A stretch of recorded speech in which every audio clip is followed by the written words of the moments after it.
Galera, continuamos aqui no nosso primeiro dia em Ouro Preto e depois de sairmos da igreja de Santa Efigênia e da gente visitar também a mina do Chico Rei, agora nós vamos para aquele prédio bem imponente que fica ali no topo do morro e que está bem no centro de Ouro Preto. Aquele prédio é o Museu Nacional da Inconfidência, que funciona no local desde o ano de 1938, mas esse prédio nem sempre foi um museu. Esse prédio foi construído entre o final do século XVIII e a metade do século XIX. A princípio, o prédio tinha a função de ser a Casa da Câmara e de Cadeia, justamente para abrigar a sede do governo lá da Capitania de Minas Gerais, que antes não era Estado, era a Capitania de Minas Gerais, e para servir de cadeia. Mas a Câmara funcionou só por 25 anos nesse prédio, e aí depois ela foi transferida para outra construção.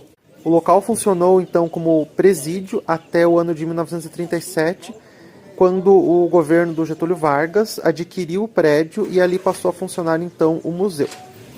Mas enquanto a gente não chega lá, a gente vai apreciando as casinhas aqui de Ouro Preto, que é um verdadeiro museu a céu aberto também.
Ouro Preto tem muitas igrejas, né? A gente tem que entender o seguinte: era uma época de exploração de ouro aqui, em que obviamente, majoritariamente era uma população católica controlada pela coroa portuguesa, que tinha uma religião que era o catolicismo, tinha uma igreja que era o catolicismo, perdão, e também a igreja católica ela era um poder muito mais forte do que hoje em dia. Enquanto hoje ela é algo mais focado na cultura, na tradição de quem ainda é católico, naquela época ela era um poder muito forte que ditava regras e determinava que as pessoas deveriam ser católicas, não poderiam ter outra religião.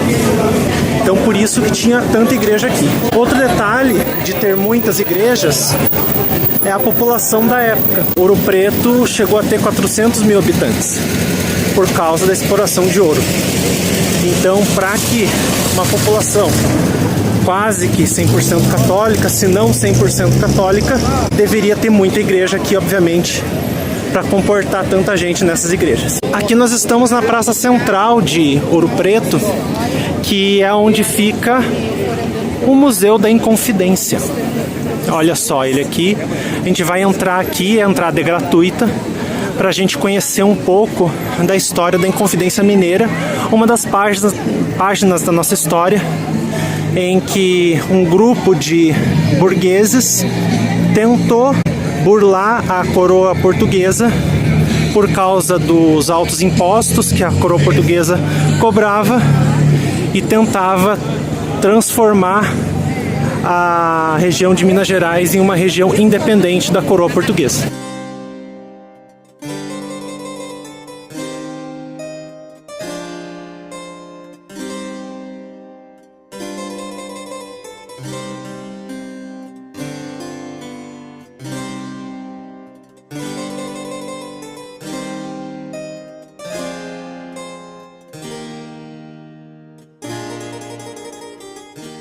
A gente acabou de sair aqui do Museu da Inconfidência.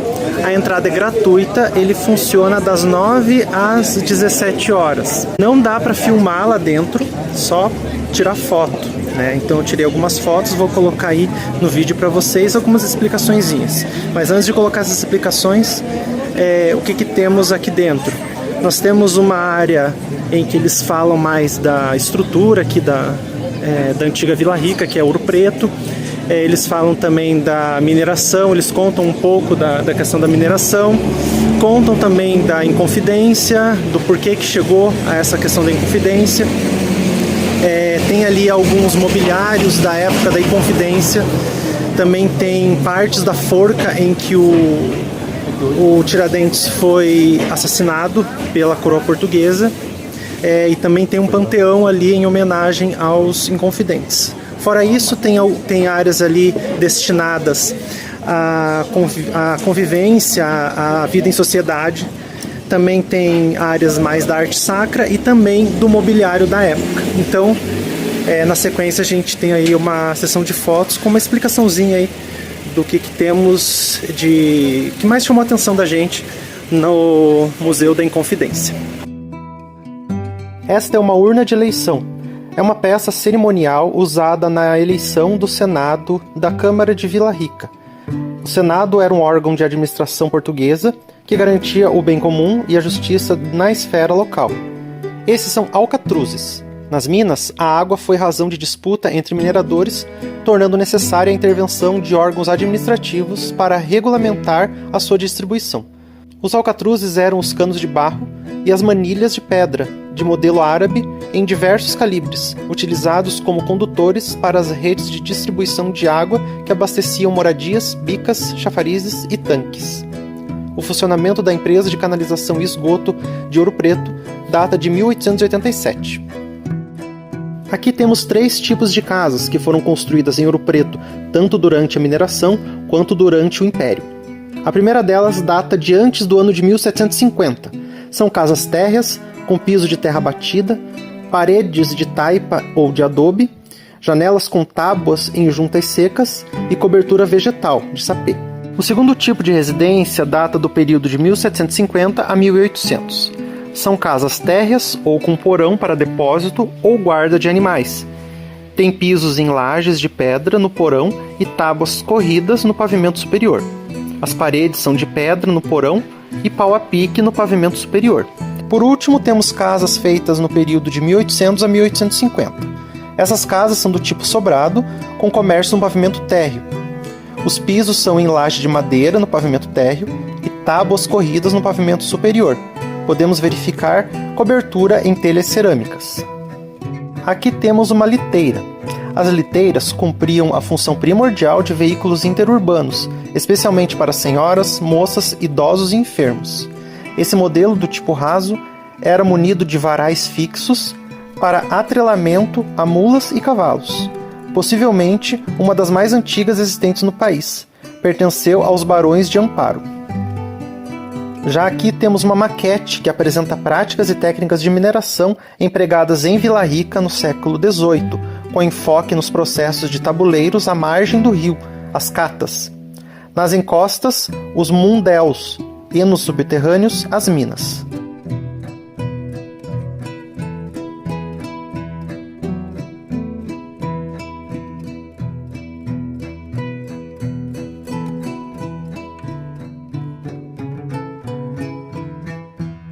Aqui temos algumas balanças e medidores para fundição de ouro e para todo o controle que era necessário a coroa portuguesa ter no envio e na extração de ouro das Minas Gerais.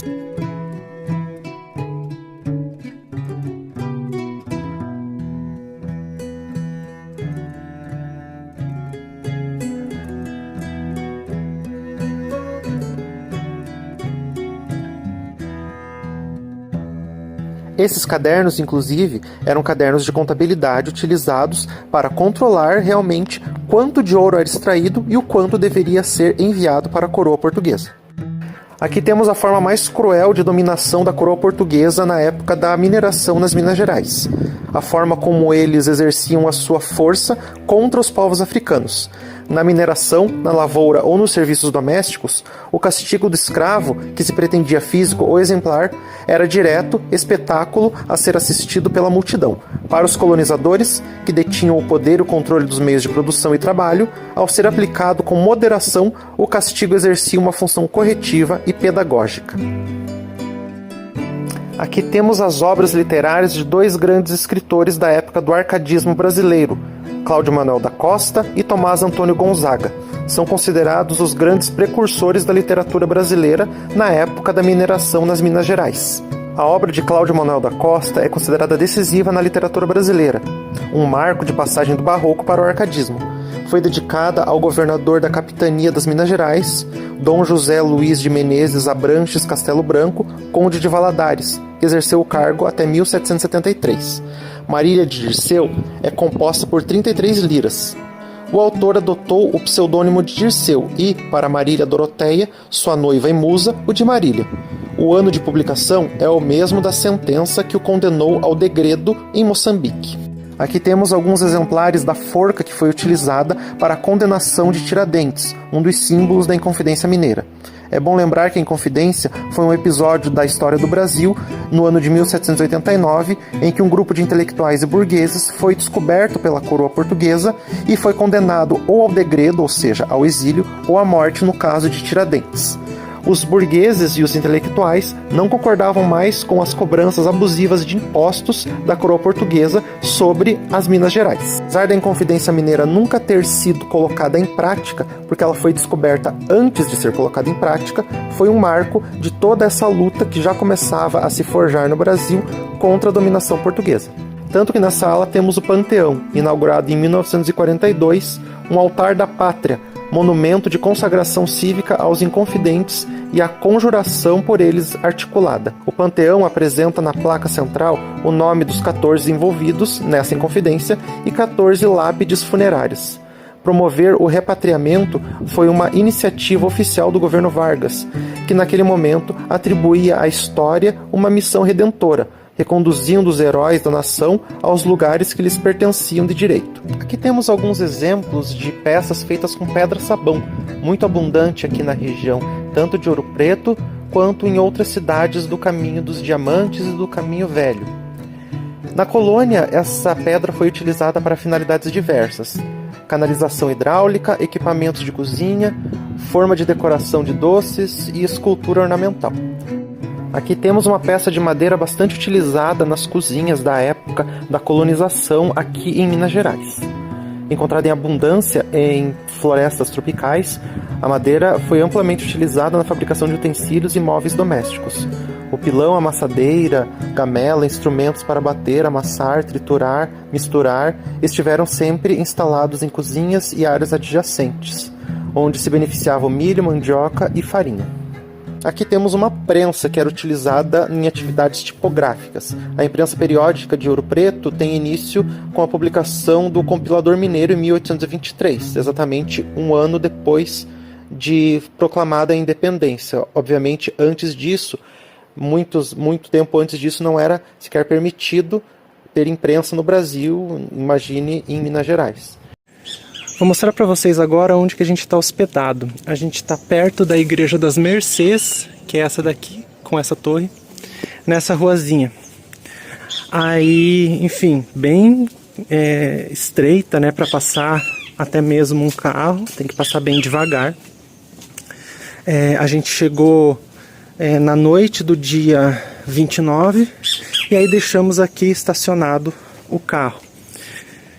O nosso Airbnb fica mais lá para o final da rua, ali naquela obra, ali onde fica aquela escadinha, ali a gente desce e está o nosso apartamento.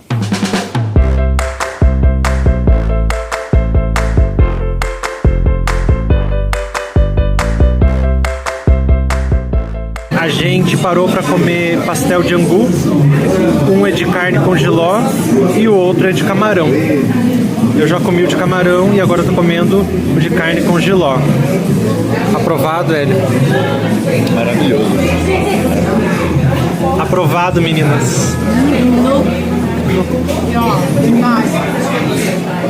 Esse molho de jabuticaba picante é assim, dos deuses. Delícia. Molho de jabuticaba picante, que eu não tô comendo junto porque tenho o estômago fraco. Elas estão. E ele também.